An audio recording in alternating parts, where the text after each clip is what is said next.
शिवरात्रि के पावन अवसर पर भगवान शिव के 12 ज्योतिर्लिंग देश के अलग अलग भागों में स्थित हैं। इन्हें द्वादश ज्योतिर्लिंग के नाम से जाना जाता है।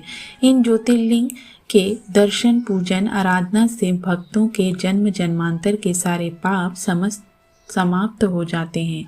वे भगवान शिव की कृपा के पात्र बनते हैं। ऐसे में आज मैं आपको कल्याणकारी ज्योतिर्लिंगों में 10वीं श्री नागेश्वर ज्योतिर्लिंग की कथा के बारे में बताऊंगी।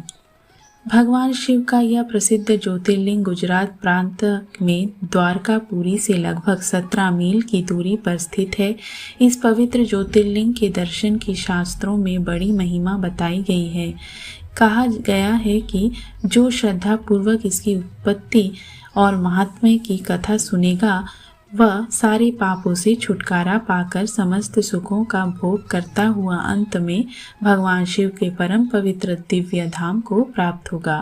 इस ज्योतिर्लिंग के संबंध में पुराणों में यह कथा वर्णित है कि सुप्रिय नामक एक बड़ा धर्मात्मा और सदाचारी वैश्य था। वह भगवान शिव का अनन्य भक्त था। वह निरंतर उनकी आराधना, पूजन और ध्यान में तल्लीन रहता था। अपने सारे कार्य वह भगवान शिव को अर्पित करके करता था। मन वचन क्रम से वह पुनः शिवचारण में ही तल्लीन रहता था। उसकी इस शिव भक्ति से दारुक नामक एक राक्षस बहुत क्रोध रहता था। उसे भगवान शिव की यह पूजा किसी प्रकार भी अच्छी नहीं लगती थी। वह निरंतर इस बात का प्रयत्न किया करता था कि उस सुप्रिय की पूजा अर्चना में विघ्न पहुंचे।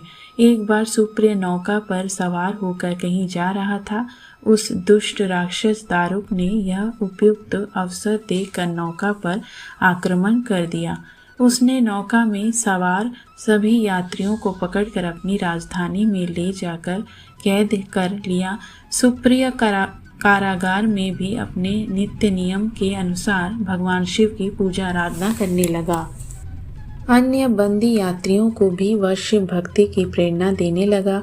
दारुक ने जब अपने सेवकों से सुप्रिय के विषय में यह समाचार सुना तब वह अत्यंत क्रोध होकर उस कारागार में आ पहुंचा।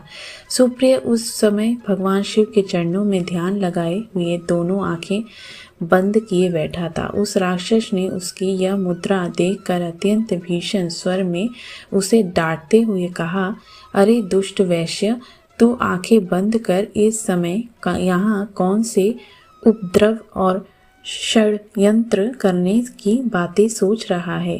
उसके यह कहने पर भी धर्मात्मा शिव भक्ति सुप्रिय की समाधि भंग नहीं हुई। अब तो वह दारुक राक्षस क्रोध से एकदम पागल हो उठा। उसने तत्काल अपने अनुचरों को सुप्रिय तथा अन्य सभी बंदियों को मार डालने का आदेश दे दिया। सुप्रिय उसके इस आदेश से जरा भी विचलित और भयभीत नहीं हुआ। वह एकाग्र मन से अपनी और अन्य बंदियों की मुक्ति के लिए भगवान शिव से प्रार्थना करने लगा। उसे यह पूर्ण विश्वास था कि मेरे आराध्य भगवान शिवजी इस विपत्ति से मुझे अवश्य ही छुटकारा दिलाएंगे। उसकी प्रार्थना सुनकर भगवान शंकर जी तत्क्षण उस कारागार में एक ऊंचे स्थान में एक चमकते हुए सिंहासन पर स्थित होकर ज्योतिर्लिंग के रूप में प्रकट हो गए। उन्होंने इस प्रकार सुप्रिय को दर्शन देकर उसे अपना पाशुपत अस्त्र भी प्रदान किया।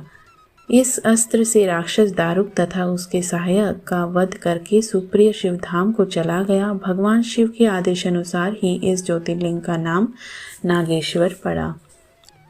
ओम नमः शिवाय।